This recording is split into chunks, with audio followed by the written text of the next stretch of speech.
Hello, it's David Allen and you are watching Sporting Icons.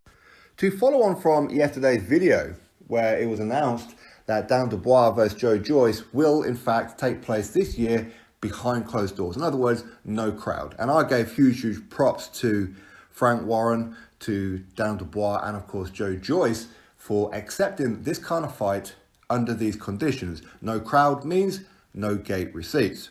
In other words, a lot less money, right? But I felt, you know what, they're probably confident in the pay-per-view because this is a fight that British boxing fans would love to see. But Frank Warren has gone one step further by announcing the date, November the 28th, and it would in fact not, and I repeat, not be on pay-per-view. So in other words, anybody with access to BT Sport, you can watch this without putting your hand in your pocket, okay? Now, first of all, it's a huge shot in the eye to Sky Sports. And Frank Warren, of course, he's going to be quite gloating about the fact that they're doing this. And you know what? Rightfully so. Rightfully so. Because Sky Sports, they've announced quite a few pay-per-views, haven't they? We've already had one, of course, with Dubois and Povetkin. We're going to have the second one as well. We've got Usyk and Chisora. And, of course, Anthony Joshua versus Kubrat Pulev. Now, I think that the November 28th day is quite a pivotal day and might be one of the reasons why they are not putting it on pay-per-view. But first of all, what they could use it as a way to say, well, we understand that the world is coming through a pandemic, the British boxing fans, many of them have lost their jobs, finances are much lower than what they were previously, so we don't really want to have to ask boxing fans to pay more money than maybe what they can afford. They could go down that route, and you know what? Fair play if they do. Fair play. Whether they mean it or whether they don't. If it was me, I'd go down that route, wouldn't you? So the boxing fans, we're going to go, man, Sky Sports, you're trying to charge us. Quite clearly, you don't care about us. BT Sport, you do. Now, November 28th is quite a pivotal date in the sense of it's coming right in the middle of quite a few other pay-per-views. So maybe that was one of the reasons why they didn't do it. Because originally this was supposed to be with a crowd and on pay-per-view. That's what it was originally announced as. But of course, with Dubois and Povetkin, that's going to be on November the 21st. This fight is 1 week later. Then of course, you've got December the 12th, Joshua and Pulev as well. And of course, previous to this fight as well, you've got the Usyk and Chisora one on October the 31st. But October 31st, there's enough of a gap, potentially at least, where it's not going to rile the fans up too much by having too many back-to-back pay-per-views.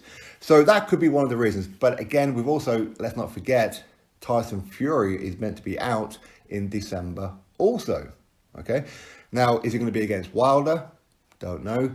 By looks of it, potentially, maybe, who knows? Either way, he's going to be out and he will be on pay-per-view, or at least you would imagine so. If they announce a Tyson Fury versus Wilder or a Tyson Fury against whomever it may be and not on pay-per-view, I think Sky Sports are going to be losing a lot of subscribers and quite quickly shifting over to BT Sport. But in my opinion, I think that there is a little bit more to it. When you look at, say, the likes of the Sky Sports fighters, these guys have a bigger profile compared to Dubois and Joe Joyce. These guys are prospects for all intents and purposes. But ultimately, it doesn't matter. At the end of the day, it doesn't matter whether or not that Usyk and Chisora will be for the WBO mandatory. Well, in a sense, Chisora, he can't win the mandatory due to his position in the WBO, or at least as far as I'm aware, he can't win it. But Usyk can, of course, lose it. But he's defending the mandatory, so he gets past Chisora. He's in line to fight currently Anthony Joshua. So that's a selling tool.